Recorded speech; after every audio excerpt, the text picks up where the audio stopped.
തിരുവനന്തപുരത്തേക്ക് കടന്നപ്പോൾ ഓരോ നിയോജക മണ്ഡലത്തിലും ഇത് കാണുകയാണ്. ഇന്ന് കണ്ടു, കാട്ടാക്കടയിൽ കണ്ടു, അരുവിക്കരയിൽ കണ്ടു, നെയ്യാറ്റിൻകരയിൽ കാണുന്നു. ഇതെന്താണിത്? എല്ലായിടത്തും യൂണിഫോം ഇട്ടുകൊണ്ടാണ് ഈ ഡിവൈഎഫ്ഐയുടെ ഗുണ്ടകൾ വരുന്നത് ഈ സമരക്കാരെ അടിച്ചൊതുക്കുന്നതിന് വേണ്ടി. കേട്ടുകേൾവിയില്ലാത്ത ഒരു കാര്യമാണ് അഡ്വക്കേറ്റ് ബി എൻ ഹസ്കർ.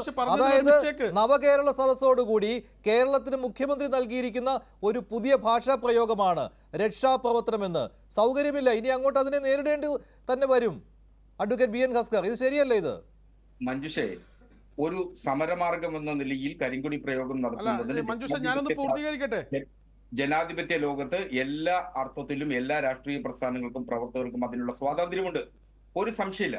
പക്ഷെ ആ കരിങ്കൊടി സമരങ്ങൾ എന്ന് പറയുന്നത് നിങ്ങൾ ഒളിഞ്ഞിരുന്ന് വാഹന വ്യൂഹത്തിന് നേരെ ചാടുന്നതല്ല, മറിച്ച് നിങ്ങൾ പ്രഖ്യാപിച്ചുകൊണ്ട് ആയിരക്കണക്കിന് ചെറുപ്പക്കാരുമായി സമരം നടത്തൂ.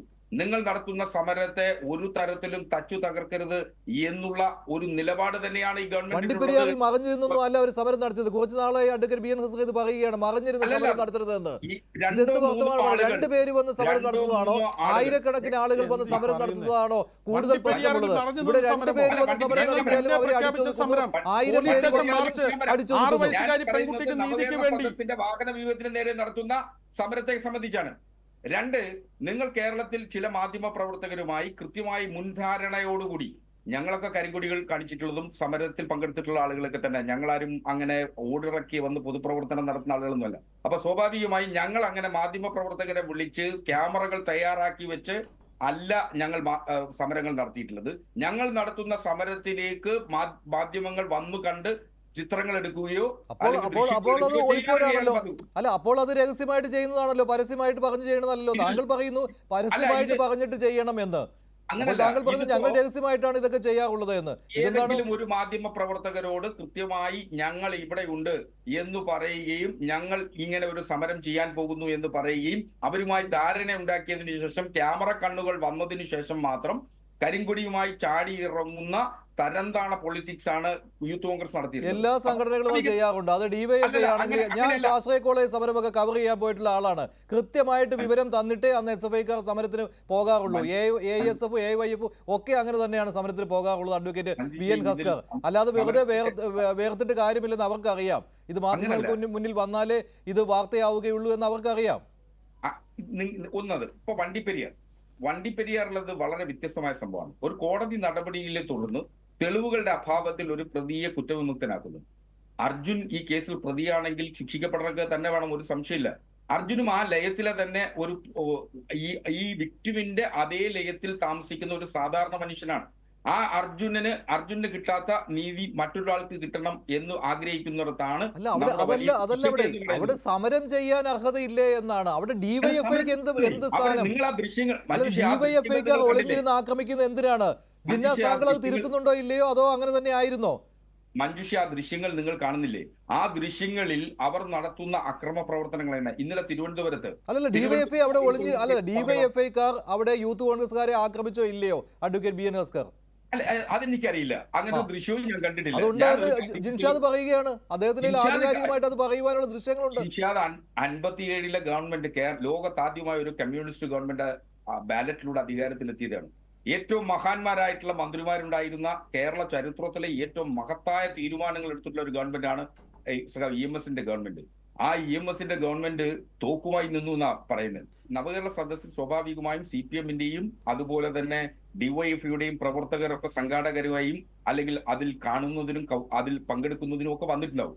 സ്വാഭാവികമായി ഒരു നവകേരള സദസ്സിൽ 10-25,000-ലധികം ആളുകൾ പങ്കെടുക്കുമ്പോൾ അവിടെ 1-2 പേർ വന്ന് ആ സംഭവത്തെ അലങ്കോലപ്പെടുത്താൻ ശ്രമിച്ചാൽ സ്വാഭാവികമായും അവരെ കൈകാര്യം ചെയ്യുന്നതിന് ചില ഡിവൈഎഫ്ഐ പ്രവർത്തകർ തയ്യാറായിരിക്കും. പാർട്ടി പരിപാടി അല്ല ഇത് അഡ്വക്കേറ്റ് ബി എൻ ഹസ്കർ, ഇത് പാർട്ടി പരിപാടി അല്ല, ഇത് സർക്കാരിന്റെ പരിപാടിയാണ്.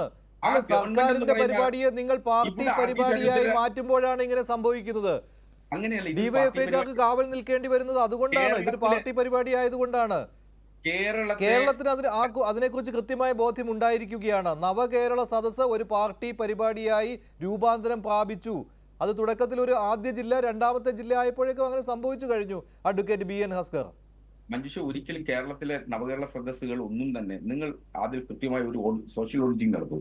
70% വന്നിട്ടുള്ളത് CPMന്റെ അല്ലെങ്കിൽ ഇടതുപക്ഷത്തിന്റെ മുൻ പരിപാടികളിൽ പങ്കെടുക്കുന്ന ആളുകളായിരുന്നില്ല.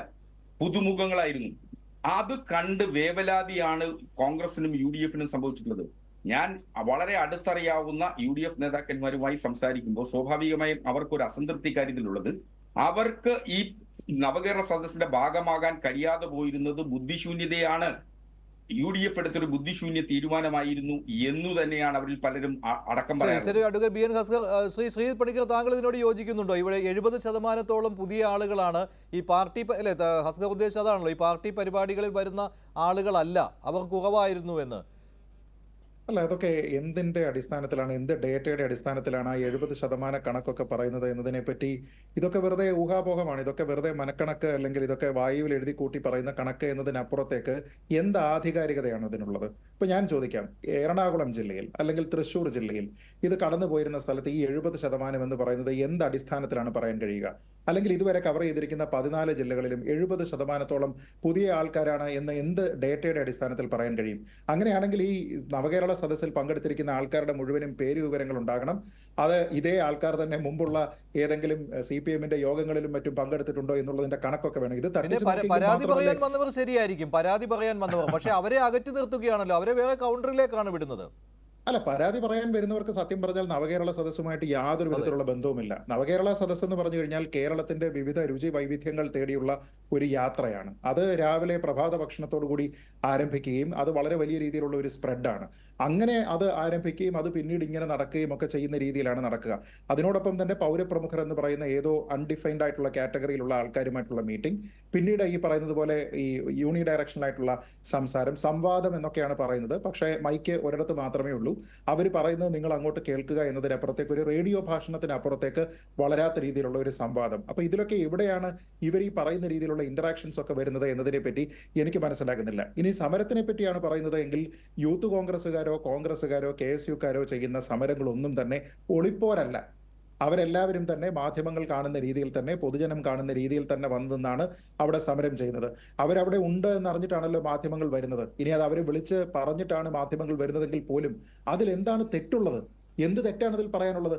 ക്യാമറ കണ്ണുകൾക്ക് വേണ്ടി കൂടിയാണ് ശ്രീ ഹസ്കർ സമരം നടത്തുന്നത്. കാരണം ഇത് കേവലം ഈ യാത്ര ചെയ്യുന്ന സമയത്ത് മുഖ്യമന്ത്രി കാണുന്നതിന് വേണ്ടിയിട്ടോ ആ ബസ്സിലിരിക്കുന്ന ആൾക്കാർ കാണുന്നതിന് വേണ്ടിയിട്ടോ മാത്രമല്ല.